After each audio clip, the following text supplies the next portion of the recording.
WHO nyatakan wabah COVID-19 jadi pandemi. Apa maksudnya?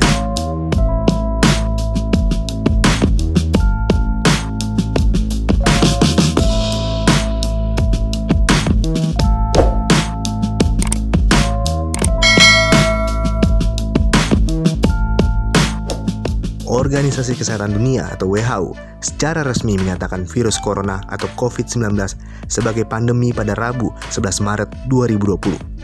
Itu terjadi setelah wabah mirip SARS itu menjangkiti semakin banyak orang, di mana pada Kamis pagi angkanya mencapai 126.063 kasus, dengan total korban tewas sebanyak 4.616 orang dan sembuh sebanyak 67.071 orang. Menurut World Matters, dalam 2 minggu terakhir, jumlah kasus COVID-19 di luar Cina telah meningkat 13 kali lipat, dan jumlah negara yang terkena dampak telah meningkat 3 kali lipat, kata Dr. Tedros Adhanom, Direktur Jenderal WHO, dikutip dari NPR. Karena itu kami telah membuat penilaian bahwa COVID-19 dapat dikategorikan sebagai pandemi. Lalu apa itu pandemi? Apa yang membuat WHO menyatakan wabah asal Cina ini sebagai pandemi? Pengertian pandemi. Menurut WHO, pandemi adalah skala penyebaran penyakit yang terjadi secara global di seluruh dunia. Namun, ini tidak memiliki sangkut paut dengan perubahan pada karakteristik penyakitnya. Sebagaimana dilaporkan The Guardian, pandemi juga memiliki level yang lebih tinggi dibanding epidemi atau keadaan ketika suatu penyakit menyebar dengan cepat di antara banyak orang dan dalam jumlah lebih banyak dibanding yang normal terjadi. Alasan WHO tetapkan sebuah wabah jadi pandemi. Penyakit suatu wabah sebagai pandemi artinya WHO memberi alarm pada pemerintah semua negara dunia untuk meningkatkan kesiapsiagaan untuk mencegah maupun menangani wabah.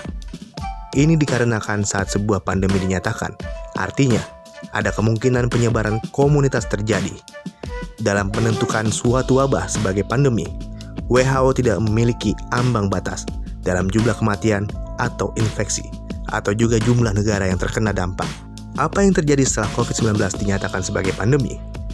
WHO menekankan bahwa penggunaan istilah pandemi tidak berarti ada anjuran yang berubah. Semua negara tetap diminta untuk mendeteksi, mengetes, merawat, mengisolasi, melacak, dan mengawasi pergerakan masyarakatnya. Perubahan istilah tidak mengubah apapun secara praktis, mengingat beberapa pekan sebelumnya dunia telah diingatkan untuk mempersiapkan diri menghadapi potensi pandemi, kata Dr. Natalie McDermott dari King's College London. Namun penggunaan istilah ini menyoroti pentingnya negara-negara di seluruh dunia untuk bekerja secara kooperatif dan terbuka satu sama lain dan bersatu sebagai front persatuan dalam upaya untuk mengendalikan situasi ini. Sementara itu WHO juga memperingatkan agar ditetapkannya wabah COVID-19 sebagai pandemi tidak dijadikan alasan untuk khawatir berlebihan. Ini dikarenakan, menurut lembaga yang berbasis di Jenewa itu, banyak pemerintah negara dunia yang telah melakukan upaya untuk menemukan vaksin atau obat antivirus.